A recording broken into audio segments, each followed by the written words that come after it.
Hello guys, நான் உங்கள் தோழி. Welcome to my channel. No all hi. இன்றைக்கி என்ன special? Mutton biryani. So mutton 1/2 kg, ஓகேவா? ஃபஸ்ட்டு மட்டனை நம்ம வேக வச்சிடணும். அதுக்கு தேவையானது இஞ்சி லைட்டாக தட்டி வச்சுக்கோங்க, மிளகாத்தூள், அதுக்கப்புறம் மஞ்சள் தூள், உப்பு. இது எல்லாமே மட்டனில் போட்டு தேவையான அளவு தண்ணி சேர்த்து வேக வச்சு எடுத்துடணும்.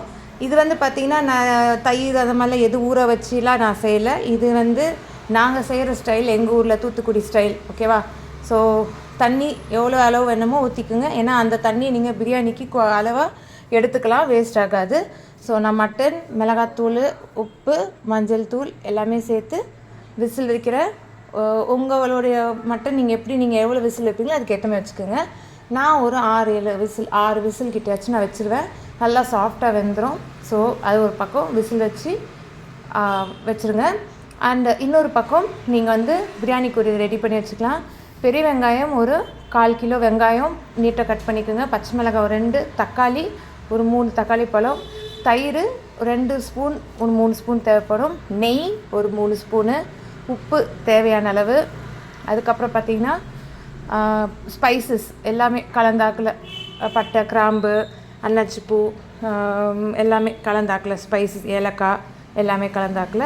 அரிசி நான் ஒரு 3 டம்ளர் அரிசி எடுத்திருக்கேன். நான் ஊற வச்சிடுறேன். ஃபஸ்ட்டே ஒரு அரை மணி நேரமாக அதை நம்ம வாஷ் பண்ணி ஊற வச்சிடணும். அடுத்தது பார்த்திங்கன்னா இஞ்சி பூண்டு தனித்தனியாக நம்ம அரைச்சி வச்சுக்கணும். பூண்டு எப்பவுமே மட்டனுக்கு பூண்டு கம்மியாக சேர்க்கணும், சிக்கனுக்கு தான் நம்ம பூண்டு அதிகமாக சேர்க்கணும். ஸோ மட்டனுக்கு பூண்டு 2 ஸ்பூன்னா இஞ்சி ஒரு 3 ஸ்பூன் வைக்கும். லெமன் ஜூஸு, அதுக்கப்புறம் கொத்தமல்லி, புதினா, அதே மாதிரி அதுக்கு தேவையான மசாலாத்தூள், சில்லி பவுட்ரு, தனி மிளகாத்தூள் ஒரு 2 ஸ்பூனு, பிரியாணி மசாலா ஒரு 2.5 ஸ்பூனு, மல்லித்தூள் ஒரு 1/2 ஸ்பூன். ஸோ நான் டபரால் செய்கிறேன். ஏன்னா 4 பேருக்கு 5 பேருக்குரியது நான் செய்கிறேன். ஸோ எண்ணெய் காஞ்ச உடனே ஒரு 3 ஸ்பூன் நெய்யும் அதில் சேர்த்துக்குங்க. ஸோ இது நல்லா கொஞ்சம் காஞ்ச உடனே ஃபஸ்ட்டு நம்ம ஸ்பைசஸை அதில் ஆட் பண்ணுறோம். ஸோ ஸ்பைசஸ் கொஞ்சம் நல்லா பொரிஞ்சு வரணும். நல்லா ஃபுல்லாக நல்லா வதக்குங்க. ஸோ நல்லா வதங்கினோடனே கொஞ்சம் அந்த ஸ்மெல் நல்லா வரும், ஸ்பைஸோட ஸ்மெல் நல்லா வரும். இந்த நெய் எண்ணெயோடு சேர்ந்தாக்கில் வரும், அந்த ஸ்பைஸ் வாசனை நல்லாயிருக்கும். ஸோ அதுக்கப்புறமா பச்சை மிளகாவும் பெரிய வெங்காயமும் நம்ம கட் பண்ணி வச்சதை சேர்த்துடலாம். ஸோ வெங்காயம் நல்லா பொன்னிறமாக ஓரளவுக்காச்சும் அது வதங்கணும். அப்படி வதங்கினா தான் பிரியாணி டேஸ்ட்டே கொடுக்கும். ஸோ தேவையான அளவு உப்பு சேர்த்துக்குங்க. உப்பு சேர்த்துட்டு அதை நல்லா நீங்கள் வதக்குங்க. நல்லா கோல்டன் ப்ரௌனுக்கு வதக்கணும். ஏன்னா அந்த வதங்குறதுல தான் பிரியாணியோட ஃப்ளேவரே இருக்குது. ஸோ நல்லா வதங்கட்டும், வெயிட் பண்ணுங்கள். அப்பப்போ கொஞ்சம் கிளறி விட்டுட்டே இருங்க. ஸோ நான் அப்பப்போ இந்த மாதிரி கொஞ்சம் ஒரு 5 மினிட்ஸ் ஒன்ஸ் கொஞ்சம் நல்லா அப்பப்போ கிளறி விட்டுட்டே இருக்கேன். அப்போ தான் எல்லா பக்கமும் ஈவனாக அது வதங்கும்.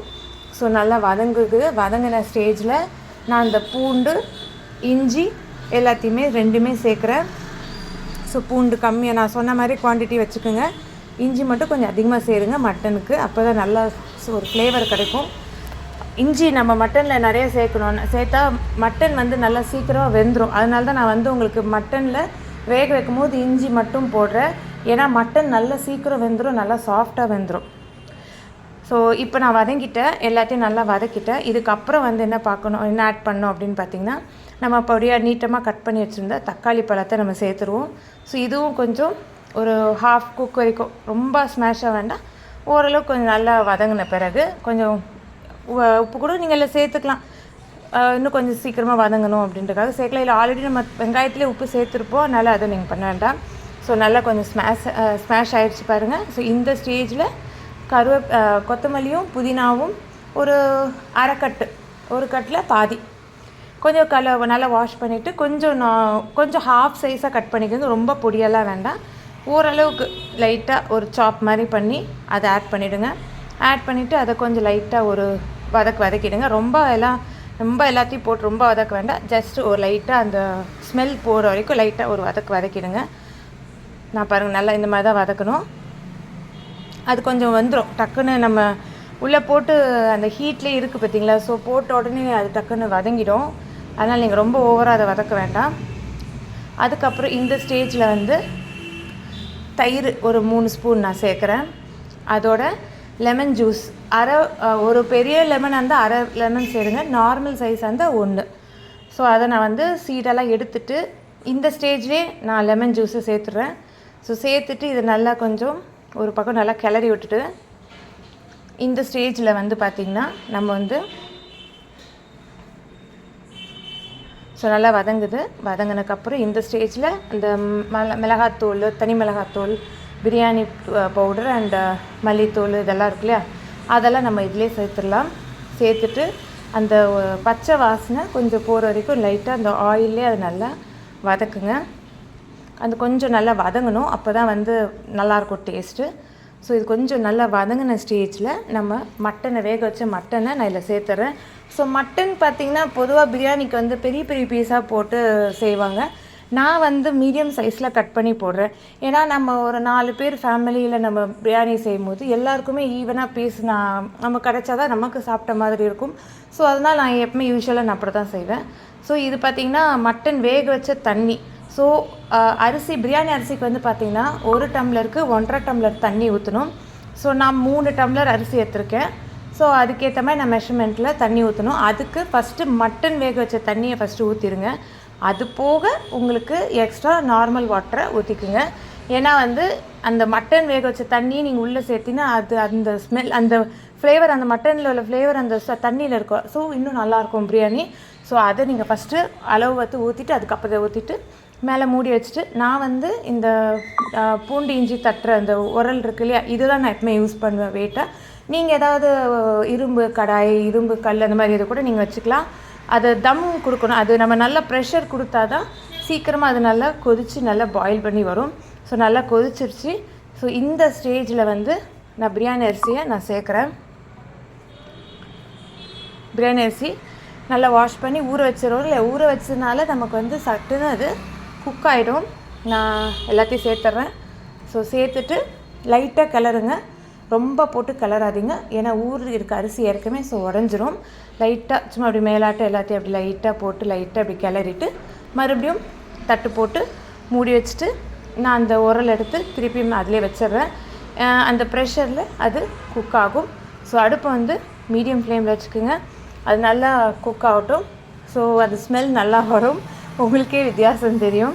ஸோ இந்த மாதிரி நீங்கள் நிறைய பேர் ட்ரை பண்ணிங்களான்னு தெரியல. இது வந்து நல்லா டிஃப்ரெண்ட்டான மெத்தடுங்க. இது இல்லைங்க, இந்த மாதிரி நீங்கள் ட்ரை பண்ணி பாருங்கள், கண்டிப்பாக உங்களுக்கு நல்ல ஒரு ஃப்ளேவர் கிடைக்கும்.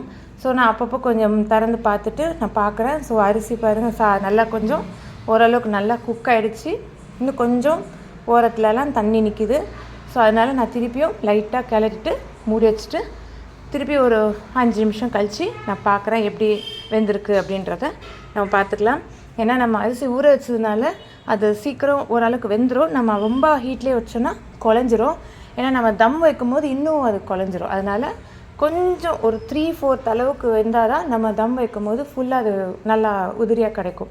ஸோ பாருங்கள் நல்லா ஓரளவு நல்லா குக் ஆகிடுச்சு. ஒரு 25% கிட்ட அது வந்து கொஞ்சம் ஹாஃப் குக்கில் தான் இருக்கும்.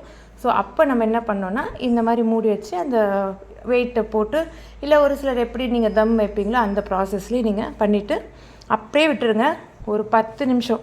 லாஸ்ட்டாக ஃபைனல் டச்சாக நெய் நீங்கள் ஒரு 2 ஸ்பூன் மேலாட்டம் சேர்த்துட்டிங்க அப்படின்னா இன்னும் நல்லா ரிச்சாக இருக்கும் பிரியாணி டேஸ்ட்டு. ஸோ அதை போட்டுட்டு மூடிட்டு நான் அந்த வெயிட்டை வச்சிடுறேன். அவ்வளோதான்.